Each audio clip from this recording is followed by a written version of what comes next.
A continuación, la entrevista en Libertópolis AM. Eso vamos a conversar con nuestro invitado, quien ya está conectado, el licenciado Mario Estuardo Archila, quien publicó recientemente en su blog Impuestos y Chocolate un tema que a él le preocupa y ahora nos preocupa a varios, que es la revelación de accionistas en la SAT.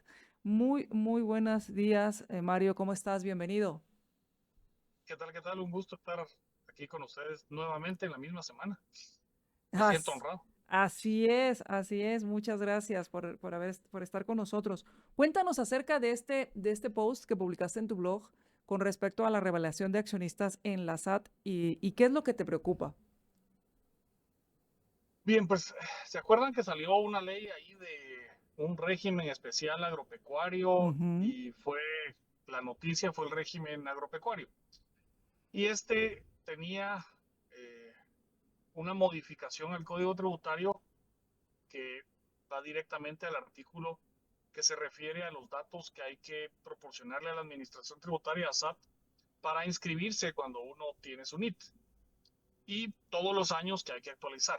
Y le incluyeron algunas cosas eh, que el artículo no tenía y esa a mí me llamó mucho la atención y lo que más me llamó la atención es que cuando se habló del régimen y de esta ley nadie le puso atención a lo que estaba sucediendo. Y le agregan que tiene uno, si es una sociedad, sociedad anónima, sociedad civil, tiene uno que colocar dentro de la información el nombre de los accionistas y el porcentaje que tienen dentro de la sociedad.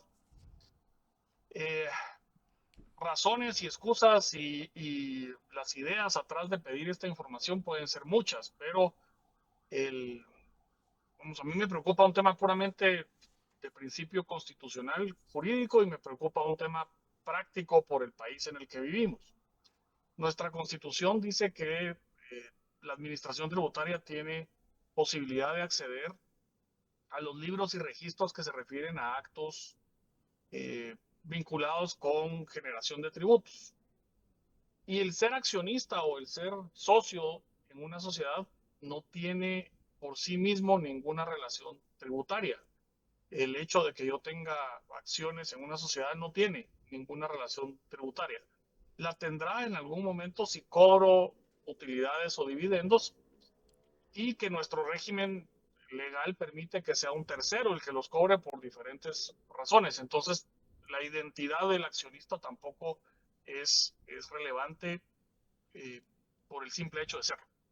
Y esa es la parte jurídica en la cual me da la primera preocupación. Y la parte práctica es que evidentemente vivimos en un país con grados de inseguridad bastante altos y ahí estadísticamente el delito de extorsión es uno de los mayores y me preocupa muchísimo que se pueda tener la información, que se proporcione la información y que de alguna manera pueda hacerse pública la información para que cualquiera sepa quién es la persona dueña de algún negocio y sea de estas personas que se dedican profesionalmente a la extorsión y sirva simplemente para obtener una base de datos de qué negocios y a qué personas puedo tratar de extorsionar ya sabiendo cuáles son los negocios que tiene. Entonces, digamos, esa es una parte práctica del tema y evidentemente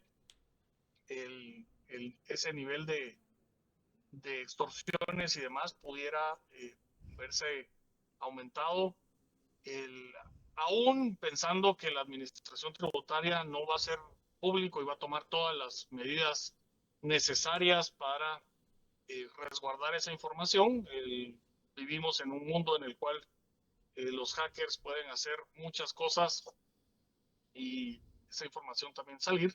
Hasta el momento nuestro régimen ha sido que la identidad de los accionistas en las sociedades, por lo menos las sociedades accionadas, la identidad de los accionistas está en un registro privado en propiedad de la propia sociedad. Entonces no es un registro público y no existe un registro público de esos accionistas, aunque todas las acciones sean nominativas. Y eso es básicamente mi punto de preocupación. El jurídico pues es más tema para plantearlo y discutirlo a nivel académico y en cortes como la Corte de Constitucionalidad pudiera llegar a tener acciones por este tema. El, pero el otro es, digamos, más del mundo de la realidad y de la realidad que no necesariamente es la más agradable. Claro, licenciado Archila, mucho gusto. Le saluda Marcela Porta. A mí me Hola, hola. interesa muchísimo este tema.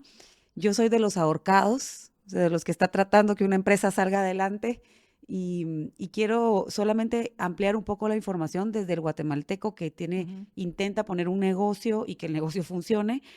Ya estamos un poco apretados, ¿verdad? En cuanto a esta idea errónea que quizá tiene la SAT de que la cantidad de dinero que me entra a la cuenta empresarial es la cantidad de dinero que yo voy a ganar, ¿verdad? Hay una, Como como accionista. accionista o como propietaria o Ujú. como si fuera única, ¿verdad? Si no estuviéramos repartidos, sobre todo si es por acciones, ¿verdad? O sea, ¿quién no? Hay muchas personas que tienen acciones en una empresa y no ganan ni un centavo nunca, ¿verdad? Entonces, si esto es para con el interés de buscar una evasión fiscal, yo no veo cómo lo van a ver a través de revelar qué porcentaje de la empresa tengo, sino es lo que quieren es comparar cuánto dinero me entra y qué porcentaje de ese dinero me pertenece a mí. Porque las empresas en Guatemala, primero pagamos un IVA anticipado. Este es en un régimen de 3 meses, pero el IVA lo pagas mensualito, ¿verdad? Ese sí Ujú. lo quieren todos los meses. El ISR realmente habría que cambiarle el nombre porque no es un impuesto sobre la renta, sino que es un impuesto sobre los ingresos.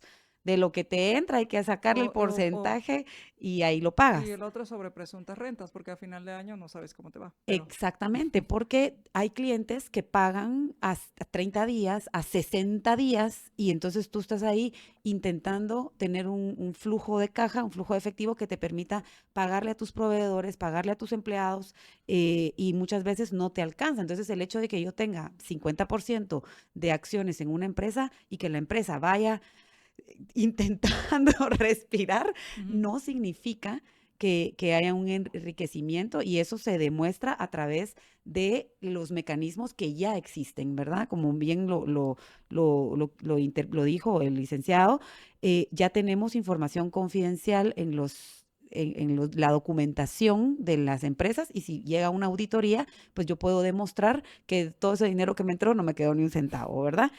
Entonces mi pregunta es, ¿cómo pueden justificar ellos, o si de alguna manera es una pregunta difícil, si de alguna manera ha justificado la SAT, cómo el hecho de que esta información confidencial que muchas veces pone en riesgo a las personas, porque el RTU no lo piden para todo en Guatemala, entonces ahí ahora va a figurar quiénes son los distintos accionistas de las empresas, cómo este mecanismo colabora con combatir la evasión fiscal o si hay algún otro interés aparte de de hacer pública una información que hasta el momento se ha mantenido privada y que así ha funcionado.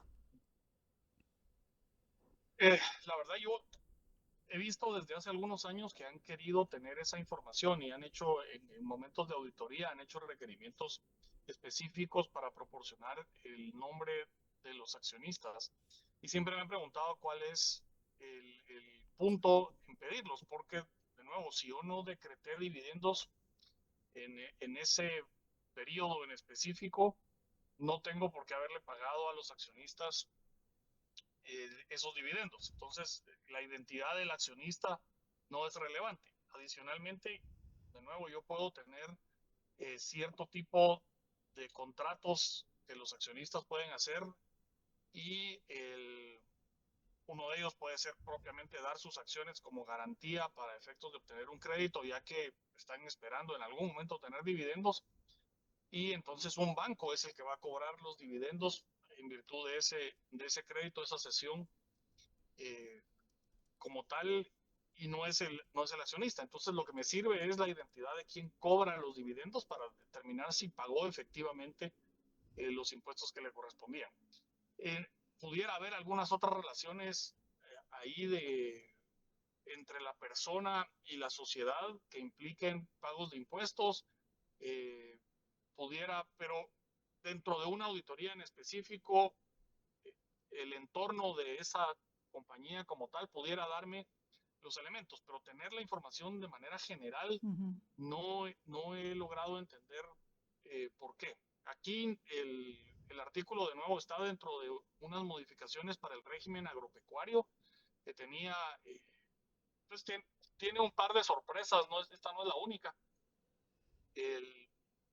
Y no necesariamente no conozco cuál es la razón, digamos, técnico-tributaria de fondo para pedir la información.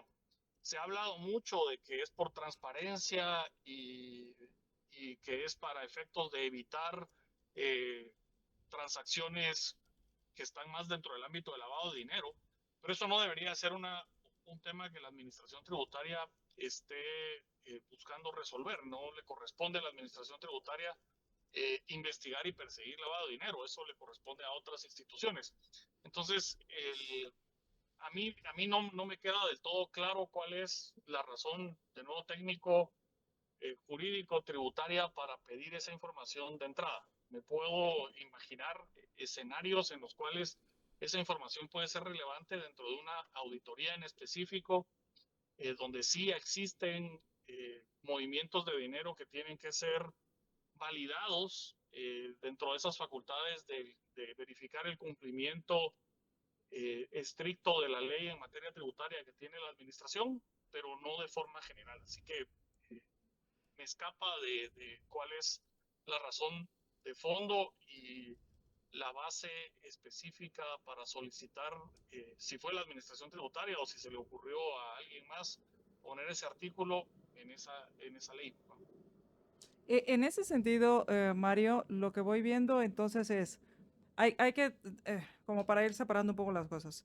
El tema de ponerlo de forma general, o sea, cada vez que te piden el RTU para hacer una contratación, para hacer una cotización, porque en algunos lugares te piden requisitos como su RTU actualizado, ahí va a aparecer la información ya de forma general. O sea, cualquiera puede tener acceso a esa información. O sea, una vez tú das esa información, o sea, tú la presentas en una cotización, en un proceso, pues esa información no estamos seguros qué confidencialidad tendrá en estas terceras empresas, por un lado. Segundo, no sabemos la confidencialidad que va a haber dentro de la misma SAT.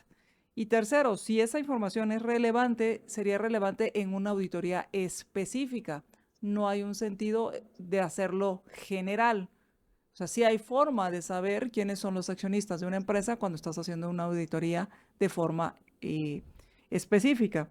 Y en ese sentido es que la pregunta es, ¿por qué hacerlo así? Por otro lado, y estos son los goles que meten creo que la sesión anterior, corrigieron un delito que habían eliminado por error, entre comillas, me imagino, por error en la ley de migración. En este caso, estamos hablando de un régimen agropecuario y meten estas reformas con este código. Esto puede ser llevado a una inconstitucionalidad. Mi criterio es que sí. El artículo 24 de la Constitución, que es el que habla de las facultades habla de la confidencialidad de la información de las personas y da el ámbito de las facultades que tiene la administración tributaria de revisión y se refiere a libros y registros que tengan que ver con hechos generadores de tributos, dice la Constitución. Y aquí adicionalmente tenemos un siguiente elemento que pudiera ser para análisis constitucional, y es que la sociedad estaría obligada a proporcionar información de una tercera persona, porque los accionistas son terceras personas respecto a la sociedad de la cual son accionistas. Y esta regulación pues obligaría a la sociedad X a revelar y dar información de esos accionistas que realmente son terceros, y no pusieron ningún límite dentro del artículo. No dice accionistas que tengan el control, que tengan X porcentaje de participación, no dice nada de eso. Entonces también nos causa un tema práctico respecto a sociedades que tienen 200, 300 accionistas que existen. No, las sociedades no son todas negocios familiares, como se y puede tristes como uno el mío. imaginar, sino que hay que tienen 300, 400 accionistas, eh, y esa información resulta que ninguno de los accionistas necesariamente es el mayoritario y tiene el poder sobre la sociedad como tal. Entonces, también causa ese problema práctico de cómo voy a llenar toda esa información todos los años. Todos los años tengo que ir a preguntar datos a mis accionistas, etcétera. Entonces, eh, creo yo que el hecho de que me están obligando a dar información de un tercero que no tiene relación específicamente con un hecho generador en el momento. La tenencia de acciones no genera impuestos. Genera impuestos el cobro de dividendos. La relación de una persona con la sociedad pudiera generar eh, facturaciones, salarios, etcétera, pero no es por su calidad de accionista. Entonces creo que sí puede ser discutido constitucionalmente, y de nuevo me pareció muy extraño que este decreto salió y todo estuvo enfocado en el régimen en sí agropecuario y cómo iba a hacerse el cambio y que el pequeño contribuyente aumentó y demás. Muy pocos o nadie habló de este artículo como tal, como tampoco el segundo gol que tiene la ley es un artículo que permite la regularización del lavado de dinero. El redactado de esa forma, eh, si bien SAT está tratando de acotar que únicamente aplica para los nuevos que se registren en el régimen agropecuario, el artículo no está redactado de esa manera. El artículo está redactado para que cualquier persona que tenga dinero sin poder comprobar su origen haga una declaración jurada y pague un 5% sobre esos montos, y ese dinero automáticamente ya está regularizado dentro del sistema. Sea bancarizado o no, dice todavía la norma. O sea, le metieron un siguiente gol, eh, y, y es bastante como sospechoso a veces la redacción que tiene y lo que sale del Congreso, cuál es la intención que se tiene atrás de ello. El conocer quiénes son los accionistas en un registro, pues a mí me parece peligroso, que sea un registro público.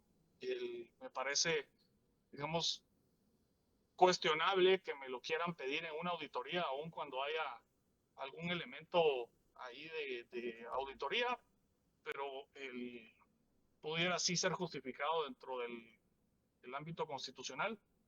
No lo veo justificado, y esperaría yo que si llega esto a la Corte de Constitucionalidad, ese sea el análisis y al final esa también sea parte de la conclusión, que no debería de estar solicitándose esa información por lo comentado. Me parece súper interesante esta parte. Muchos clientes piden este tipo de información. El RTU. Muchísimos clientes piden, no solo el RTU, también quiénes son los accionistas, qué porcentaje tienen. Y yo siempre pensé que era una medida para evitar precisamente el lavado de dinero. Ahora estas nuevas instrucciones podrían incluso facilitar la inclusión y la introducción de este dinero que no viene de una fuente lícita al mercado, pagando un cómodo porcentaje por lo que estamos viendo. El 5%. Tenemos que ir a una pausa, pero por favor no nos deje, licenciado, porque la verdad es que hay muchas preguntas. Hay preguntas, ok. Tenemos que hacer ¿tenemos que hacer la pausa o de una vez? Porque seguimos antes de hacer la pausa. A mí me interesaría saber tal vez dos cosas muy puntuales, porque siempre que echa la ley, echa la trampa. Si dentro de lo que han publicado escrito, primero ya presentan algunas sanciones para las personas que no cumplan con este reglamento, y si esto es para todo tipo de empresa o quién está exento o por el momento exento de cumplir con esto. La información, el cambio al Código Tributario sobre la información al RTU entra en vigencia hasta el mes de abril. Si hay una obligación de todos los años, hay que renovar el registro tributario en cuanto a la información aportada, y si no se cumple con estar actualizado, el sistema en SAT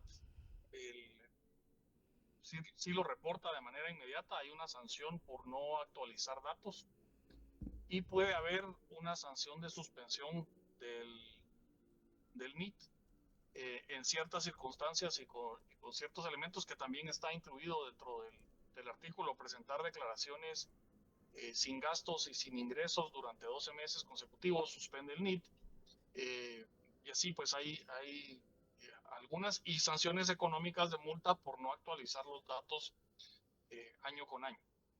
Y en el momento de cambio, los 30 días siguientes a que cambie algún dato en el RTU. Entonces sí tenemos ahí sanciones. No hay parámetros de personas no obligadas a hacerlo. Cualquier tipo de sociedad, de nuevo, sociedad civil, de responsabilidad limitada, asociaciones civiles, sociedades anónimas, como tal, todas tienen que reportar quiénes son sus accionistas y el porcentaje. No, no, no está, la redacción no es lo suficientemente amplia, de nuevo, para saber si yo tengo 50, 100 accionistas con 1% cada uno, entonces tengo que poner a los 100, o si solo los accionistas arriba del 10%, que normalmente para efectos de vinculaciones y en regulación de lavado de dinero y demás, en bancos, etcétera, piden a los accionistas que tienen más del 10% de las acciones, y para efectos de relaciones de compañías en la legislación tributaria es el 25% del capital en diferentes entidades. Entonces, pero aquí no hay ningún parámetro, o sea, que deberíamos de interpretar que se tienen que reportar a todos. Luego dice solo nombre de los accionistas. No está la regulación si tengo que reportar, por ejemplo, si tengo capas de accionistas porque soy parte de una transnacional y soy aquí una compañía subsidiaria de una transnacional que cotiza en bolsa. No está regulado el hecho de que las que cotizan en bolsa, que en algunos países sí lo dice, las que cotizan en bolsa no tienen que reportar quiénes son sus accionistas año con año, sino que el listado de los accionistas varía en el mercado, por lo que es básicamente imposible poder reportar en un momento en específico quiénes son los accionistas, porque cambia todos los días, y esa es una de las exenciones típicamente de este tipo de reportes, pero aquí no tenemos nada de eso, simplemente dice nombre y porcentaje.